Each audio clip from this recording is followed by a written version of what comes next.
Hi, this is Ron Bolender. I'm your instructor for Ethical Leadership. I'm just going to spend a few moments reviewing the difference between graduate level courses and undergraduate courses. Especially those of you who have been involved in the non-traditional business program at the undergraduate level at MVNU, you might think that graduate level courses are very similar with just a little bit more work. In reality, there's a whole different philosophy that the Jeter School of Business has toward graduate level courses. The burden of learning rests more on the student in a sense of digging deeper, going above and beyond what is listed as expectations in a specific assignment or discussion forum.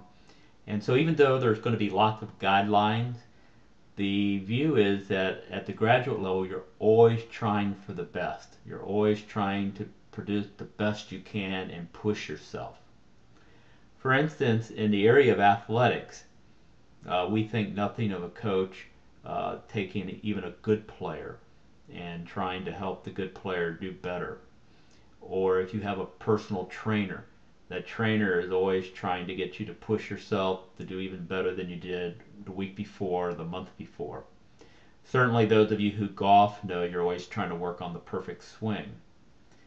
When we're at the grad level, we're sort of there. We know you're proficient students, you have an undergrad degree, and so you know how to study. And so expectations are that we're going to take you from that point and move you into another world.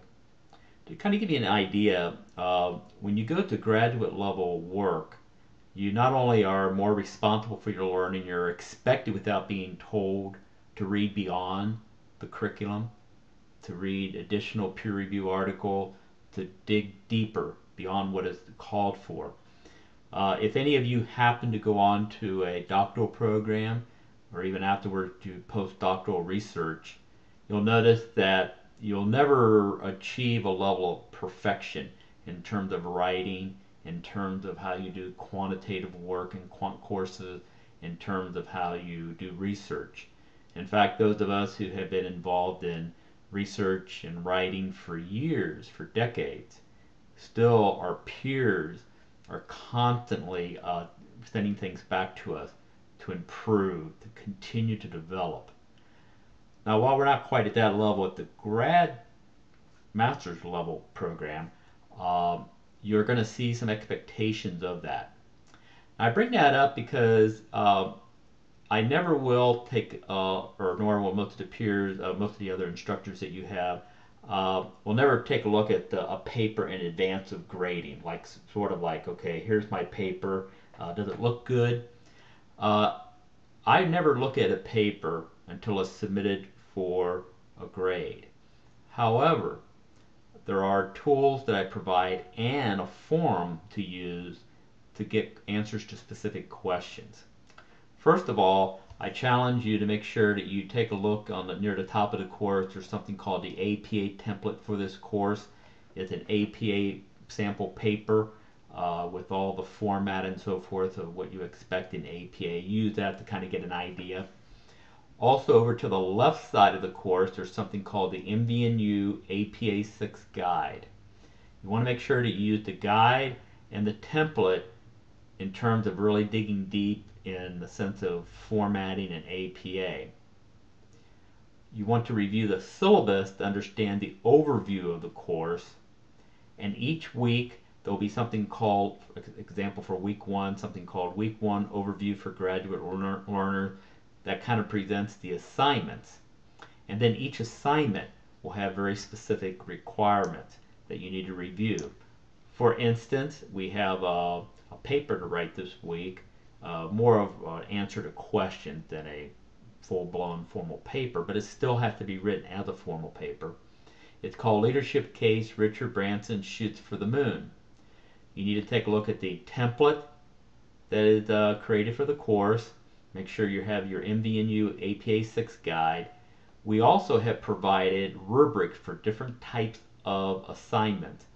So here we have a rubrics for cases with built-in questions. You want to take a look at that and see what the expectations are for writing a case with built-in questions, which is what we have for this week. Now, you notice that we have different areas such as problem identification, addressing questions, analysis, and so forth. And each area has, are you deficient, marginal, proficient, or outstanding? At the graduate level, you will not see very many outstanding in every area papers or assignments. Why? Because we're always pushing you to the next level. This is something you need to get used to in this course because this will be the norm in your other courses as you go through the program. So one of my roles is to sort of focus on that. And there'll be moments when you think, is Ron only focusing on the mechanics and the process and the technical aspects of the course rather than the content? And maybe at times the answer to that will be yes. There's lots of good content in this course, but it is my job to prepare you for what's expected as you go through the entire program, to get you adjusted to doing graduate level work. So make sure you look at all of these elements to get a better understanding of what is expected.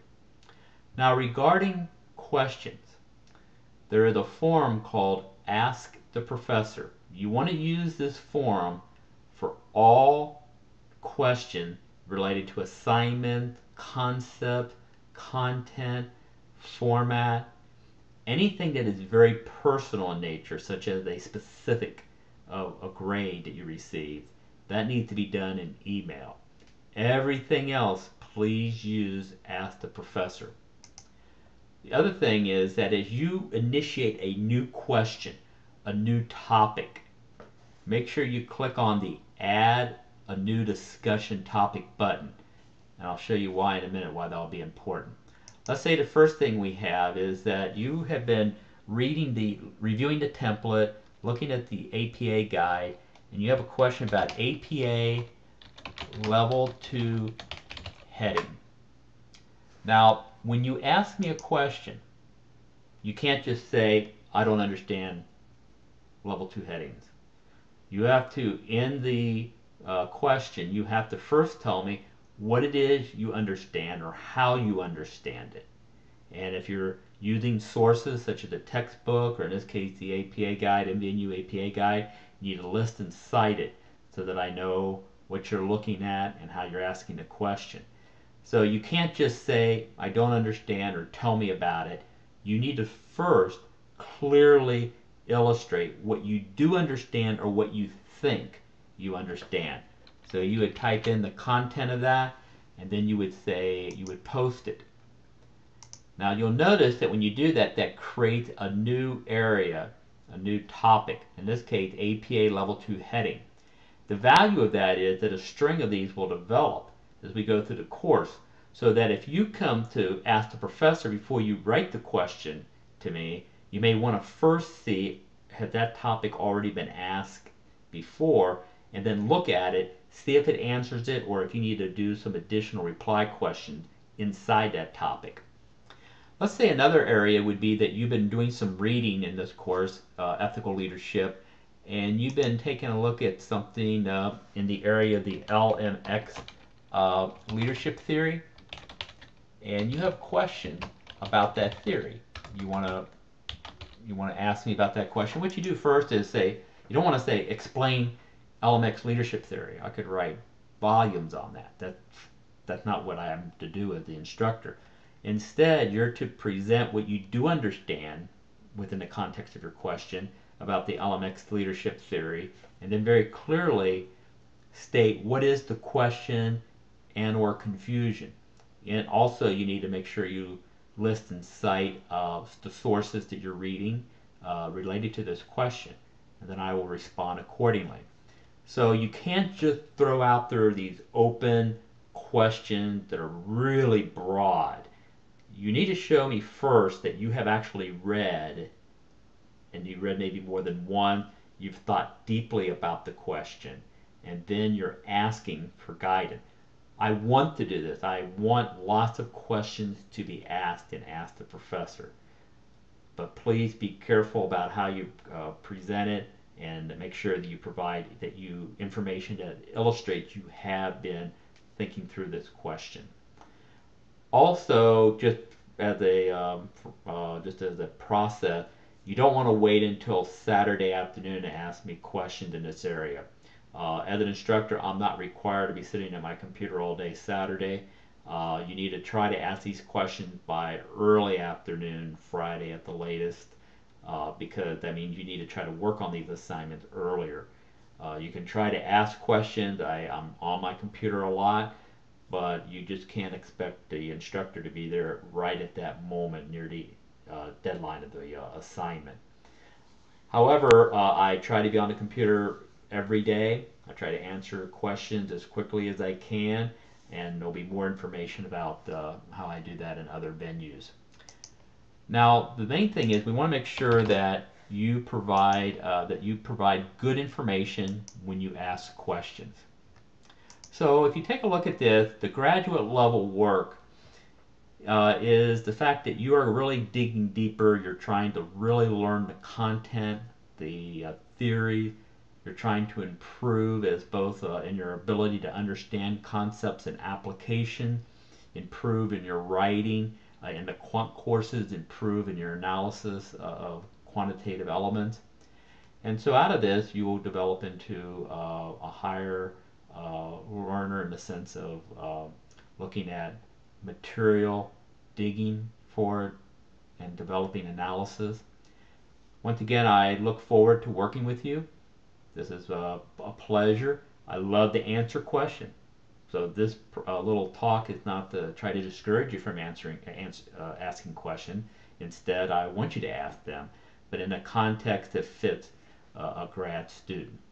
Let's have a great time in this course, and it's an honor to be your first instructor as you begin your graduate program. Thank you.